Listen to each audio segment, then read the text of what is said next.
Бүгін районға Татарстан Республикасы президенті Рүстәм Миңнеханов келді. Президенттің ішлеклі сәфәрі Южная хужалығының Багдашкино ауылы янындағы қырлардан башланды.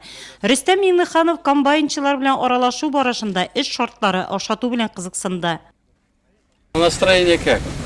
Отлично. Отлично. Самое главное, урожай есть, надо собрать. Помолиться, чтобы следующий год тоже был хороший. Надо же еще посеяться.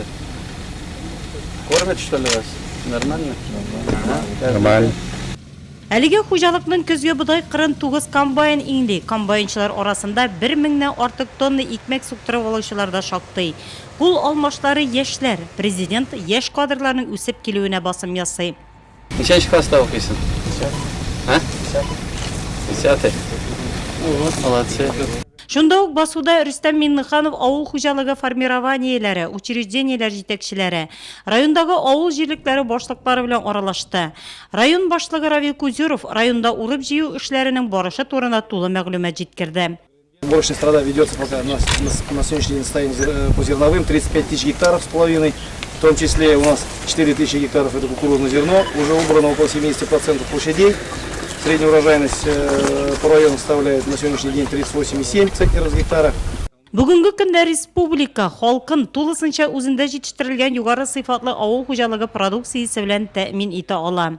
Алга таба да республикада авыл хуҗалыгы тармагын үстерүгә булышлык күрсәтеләчәк, субсидияләр бирү, ашлама белән тәэмин ителеш булачак дип белдерде президент. По обеспечению личного подворья кормами как обстановка? Тоже проработали очень хорошо, обеспеченность на уровне, Рустам Нургалиевич. Поголовье личных подсобных хозяйств у нас около 11 тысяч среди населения, из них 4,5 тысяч коров. Мы будем в этом году тоже субсидировать для населения корову, как в прошлом году. Удобрения мы тоже решаем. Для осеннего сева тоже решаем. Все программы у нас на следующий год тоже мы планируем дальше продолжать. Поэтому вам надо только эффективно работать, уборку завершить. Рүстәм Миңнеханов Нурлат районында урып җыю эшләренең барышына уңай бәя бирде. Эш оешкан, форумнар бар. Киләчәктә икенче елга нәрсә шатырыбыз микән дип уйлыйсы юк. Чәчүне менә хәзер ашлама бар, матур итеп чәчәргә. Шуңа күрә бергә эшләргә инде матур. Нурлат районы игенчеләре язгы чәчүне ничек оешкан төстә тиз арада башкарып чыкса, урып җыю эшләрен дә кызу темпта алып бара. Бөтен хуҗалыкларда да эш бер тигез оештырылган. Игенчеләргә табигать үзе дә булыша. Көннәрнең коры торуы бөртекне югалтусыз сыйфатлы итеп җыеп алырга ярдәм итә. Комбайнчылар да җиң сызганы вакыт белән исәпләшмичә эшли. Бүгенге көндә районда игеннәр барлык мәйданнарның 70-кә якын процентында суктырып алынды.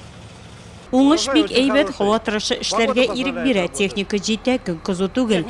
Безнең комбайннарда кондиционер салкынча кабина эчендә. Сезонлы эш, әлегә яңгырлар юк, шуңа да үз вакытында җыеп алырга кирәк. Я 3-й сезон работаю. Мин 3-нче сезон эшлим, әти-әнигә ышанырга түгел, үземә эшләп табарга акчаны. Самому все.